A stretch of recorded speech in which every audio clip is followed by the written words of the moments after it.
Hello, welcome to Berwick Mitsubishi. My name's Ben. Today I'm going to walk around this 2013 Mazda 6. So let's go through it. Let's have a bit of a look. Looking firstly at the front, you can see there the nice big aggressive nose. Now this shape is the updated shape and probably has sold more of the updated shape than they ever did of the older shape. So it's the Grand Touring. But let's go around it and have a bit of a look. So looking at the front first, we can see, like I said, that new nose, which is very aggressive, but looks the part as well. You do have your 4 sensors on the vehicle, and you do have your fog lamps there as well. Now the car does have your projector headlamps, as we can see on the vehicle, and in the HID, so it does have the washer jets on there as well. Looking at the front of the vehicle, no stone chips, or a couple of little tiny stone chips just on the front bar there, but the actual bonnet is clear of any stone chips. As we then step around to the driver's side, you can see there the alloy wheel is clear of any marks. There's no scratches on that alloy at all, and we can see it's got your Bridgestone tyres on there, which are has got a fairly good tread on there as well. Looking at the front bar, clear of any marks as well, so can't see any. I try to point out as much as I possibly can, so just bear with me. I'm just looking. I'm actually looking for any marks so I can present to you guys on the video as well.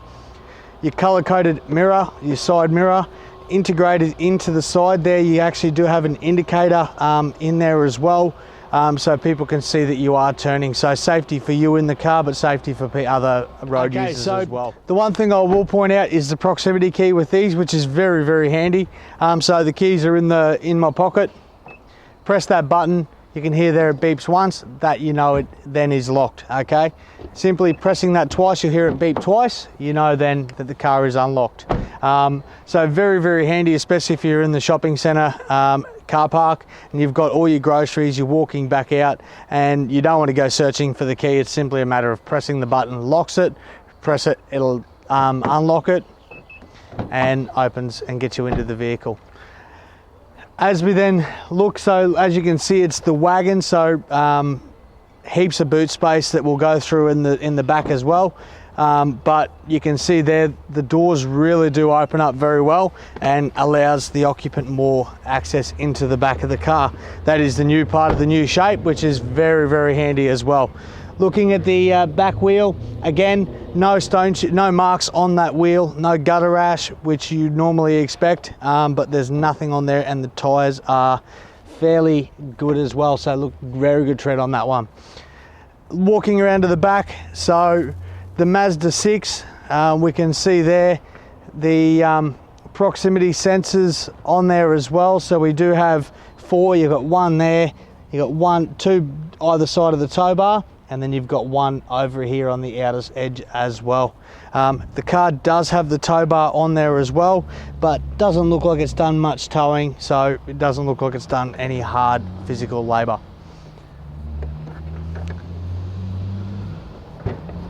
Just the button, which is a little bit awkward to find, but when you actually do, it's just up under here. You can see there right beside the reverse camera, which is there as well. You do have a button there which is going to allow you to lock the car if you're at the boot, so you can press that button, which is going to allow you to lock it as well. Now having a look in the back here, look, there is a couple of little marks on the back parcel shelf, but nothing too major. There just looks like there's a couple of burns there. Looks like something's been done in the back there. You do have 2 blinds, but you've got your spare tyre in there as well. Now let me just have a look, make sure it's temporary use only, so it is a space saver. Look, a lot of the manufacturers these days are going to that type of they are going that way, because it does give you that more boot space in there as well, so being what they call a space saver. Just make sure that is closed. There we go. As we then walk around to the passenger side, just having a look around to see if there's any little marks that I can see. There's a couple of little tiny scratches on that back quarter panel, but nothing too major, nothing to worry about. Back alloy wheel is mark free, and the tyre as the other side is very good as well.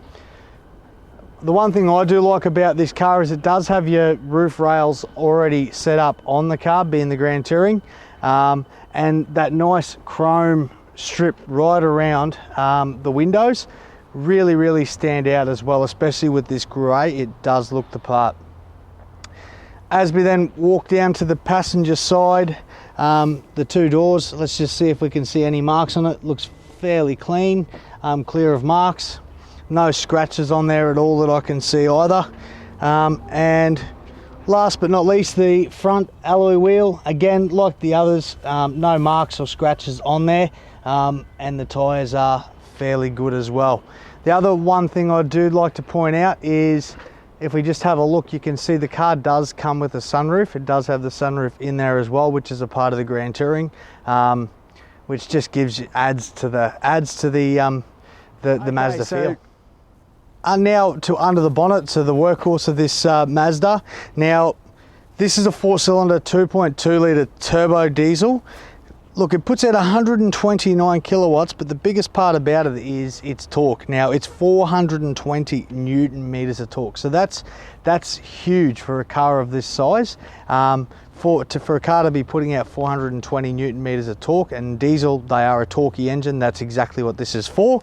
129 kilowatts with 420 Newton meters of torque is very good for a passenger sedan or wagon. That is coupled with a 6-speed auto. Now, the best thing about a diesel, as we all know, is the fuel consumption. Now, this car on average will be 5.4 litres per 100 kilometres, with a 62 litre fuel tank. Now, that's going to get you around 1,100 kilometres per tank. That is absolutely phenomenal. Okay, great fuel consumption on the car. Now, the one thing I do want to hit home with Mazda and the technology that they've got in the motor with what they call Sky Active, the Sky Active technology. The other thing I do like to point out is, when Mazda released this new model, they actually had to start from scratch. So, like most car manufacturers, when they release a new model, they'll turn around and go, okay, well, we'll use the chassis for this, and then we'll reshape the car and make it look a little bit better and give it a few. These guys started from scratch. They started from the chassis all the way up. So this car is redefined. It is the latest and greatest technology that they could find, and they have, I reckon, hit the nail on the head. Okay, so now inside this beautiful Mazda 6 Grand Touring wagon. So just going to start. Look, I always start here in the center. It's the best place to start, and it's probably the most complex. But let's run through what this car physically has, because it does have quite a fair few features in here. So you've got navigation, which is all shown up on the screen there, which you can see is all touchscreen as well. You do have your audio control, which you've got a dial down the bottom here that's going to allow you to change through the stations. Find the station you want, press the button, and it's locked and loaded, and away it goes. Your phone, you can set your phone and set up your Bluetooth through the car, and then you've got the phone set up so you can actually go through sound, vehicle, language. You can see how the display looks, adjust the brightness, and so on and so forth. Like I said, 6-speed auto, very simple to use, and you can see there your Bluetooth grid lines to make it that little bit easier for you to be able to see and know exactly where you're going at any one point. As we look down here, you can see the actual, probably one of the nicest parts about it is where your air conditioning vents are, right in the middle, and it's going to give that better breeze through to the driver and the passenger as well. Below that, we have the dual zone climate control. So again, you can keep the wife or the husband happy while you as the driver are comfortable in the vehicle. You've got your fan speed there, so we can see you can adjust that fan speed at any one point. Press that button to auto, which is going to increase your fan speed and try and cool the car down a lot quicker, so you are more comfortable quicker in the vehicle. Down here on the right hand side and the left hand side, we can see that there's two chairs with little arrows that are coming up. Now they're heated seats, okay? So you've got, press it once, it comes up 3 times, and then as you press it, it reduces. Now that is, so that when the 3 bars are lit up, that is the highest intensity, and then you can bring it down as you go. The best thing about a heated seat, now a lot of people look at heated seats and say, well, what am I going to need heated seats for if I'm only driving in and around Melbourne? What that's going to do is, if you were to go on a long trip and you've got a sore back, that heat will actually work as like a heat pad, and it's going to give you a better ride throughout the drive, okay? So you're not going to pull up if you're heading up the north or even heading west or east. You're going to get there and you are going to be more comfortable in the vehicle during that drive. As we then look over here, we've got the nice sporty steering wheel with the leather wrap steering wheel. The one thing I do like about the steering wheel with this is it's very, very simplistic. There's no, it's not too complicated, which a lot of them try to be too complicated here. This is very simple. You've got one side which is your cruise control, you've got the other side which is your stereo control, and then you've got your Bluetooth hang up and answer the phone. It's as simple as that. So very, very simple. And then you've got behind that, you've got your plus and minus for your gear changing, okay? So when you bring it over into the manual. Being a Japanese make, we have wipers over here on the left-hand side. Very simple. Pull that forward, that's going to allow the mist, so then you can turn your wipers on and off. Over here on the right-hand side, we do have your auto headlights, and you've got your indicators as well. Okay, so just last thing, inside this Mazda 6, we'll just go through the books. So we can see here we've got 8,000 Ks, 20,000 Ks, you've got your 30,000 Ks, 41, so 40,000 K service, which goes up in the 6 months or 10,000 K service schedule, and it's all been done. The car's done 89,000 Ks, so very, very good books in the car as well, so they are all there with you as well. So there you have it. There's a walk around presentation of this 2013 Mazda 6 wagon Grand Touring.